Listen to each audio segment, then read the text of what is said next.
कुरुक्षेत्र में एसटीएफ अंबाला के एसपी विक्रांत भूषण ने प्रेस वार्ता कर बताया कि शांतनु हत्याकांड में स्पेशल टास्क फोर्स अंबाला ने कार्रवाई तेज करते हुए 5 और आरोपियों को गिरफ्तार किया है। इस केस में अब तक कुल 10 आरोपी दबोचे जा चुके हैं, जबकि मुख्य शूटर रोमिल का एनकाउंटर कर दिया गया है। एसटीएफ अंबाला और दिल्ली स्पेशल सेल की नियुक्ति कार्रवाई में रोमिल को फरीदाबाद रोड पर मंगेर के पास घेरा गया। बताया जा रहा है कि रोमिल बाइक पर सवार होकर हरियाणा और दिल्ली में किसी बड़ी वारदात की फिराक में था। घेराबंदी के दौरान दोनों ओर से 25 से 30 राउंड फायर हुए। एनकाउंटर में रोमिल ढेर हो गया। उसे कितनी गोलियां लगी है, इसका खुलासा पोस्टमार्टम रिपोर्ट के बाद होगा। एसटीएफ के एसपी विक्रांत भूषण ने बताया कि रोमिल के पास से एक चाइनीज हथियार बरामद किया गया है। पकड़े गए 5 आरोपियों को अदालत में पेश कर पुलिस रिमांड पर लिया जाएगा, जिससे मामले की गहराई से जांच की जा सकेगी। शांतनु मर्डर केस में लगातार हो रही गिरफ्तारियों से एसटीएफ की कार्रवाई को बड़ी कामयाबी मानी जा रही है। मामले में और भी खुलासे होने की उम्मीद जताई जा रही है। कल रात को STF special task force Haryana को वांछित अपराधी रोमिल बोरा, जिसके ऊपर हरियाणा पुलिस द्वारा 3 लाख का इनाम घोषित किया गया है, उसकी मूवमेंट और वेयर अबाउट्स के बारे में एक सूचना प्राप्त हुई। उस सूचना के उपरांत एसटीएफ द्वारा central unit incharge Rakesh Kumar के अंतर्गत एक टीम का गठन किया गया। जो हमें इंफॉर्मेशन मिली थी उसमें जो लीड्स थी हमारे पास ये थी कि रोमिल बोरा फरीदाबाद गुड़गांव के रास्ते से दिल्ली जा सकता है, दिल्ली में कोई वारदात कर सकता है या नॉर्दर्न हरियाणा में वारदात कर सकता है। इसके उपरांत हमारे द्वारा एसटीएफ द्वारा दिल्ली स्पेशल सेल के काउंटर इंटेलिजेंस यूनिट से इंफॉर्मेशन शेयरिंग की गई, एक रूपरेखा बनाई गई और जितने भी हरियाणा से दिल्ली के प्रोबेबल एग्जिट रूट्स थे वहाँ पे एसटीएफ द्वारा जॉइंट नाकाबंदी की गई।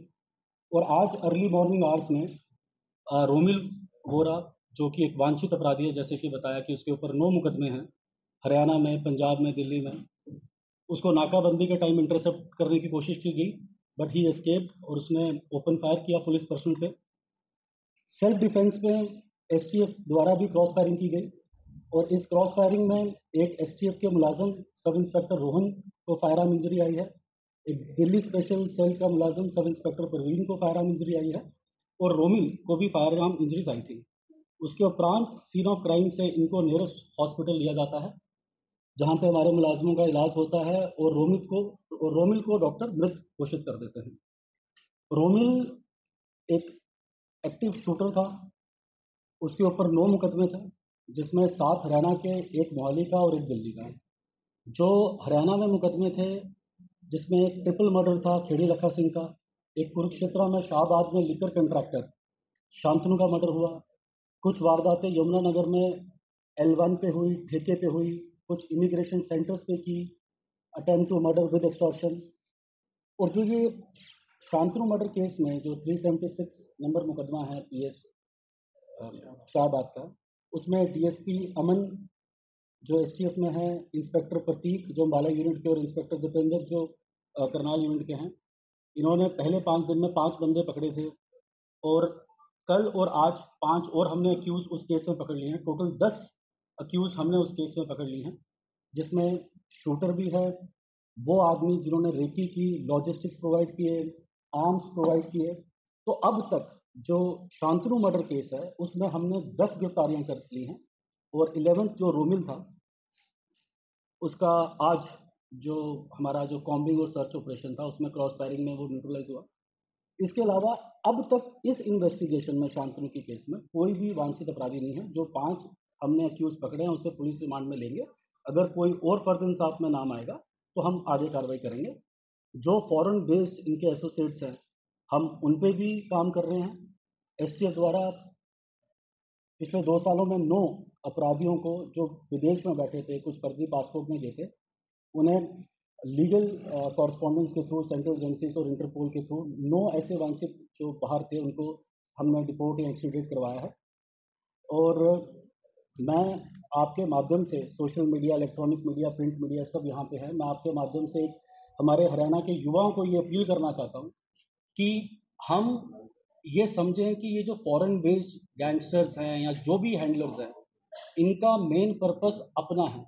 ये आपकी वल्नरेबिलिटीज, किसी लड़के की अगर गांव में कोई रंजिश होगी पारिवारिक, या कोई स्कूल में किसी से तू महमा होगी, वो उनको सोशल मीडिया में फॉलो करता है, फिर वो उनको कल्टीवेट करते हैं।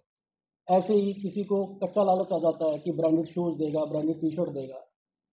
आप आपके ऊपर तो मुकदमे हो रहे हैं और ये बाहर बैठे हुए हैं। फिर कभी आपको छोटे मुकदमे में घुसा देंगे, फिर पैरवी करेंगे, फिर किसी बड़े केस में ले जाएंगे। तो मैं आप सभी मीडिया साथी से ये माध्यम से अपील करना चाहता हूँ, क्योंकि काफ़ी यंग बच्चे इनकी लॉजिस्टिक में हेल्प कर रहे हैं, फाइनेंसिस में हेल्प कर रहे हैं, डेट ड्रॉप में हेल्प कर रहे हैं।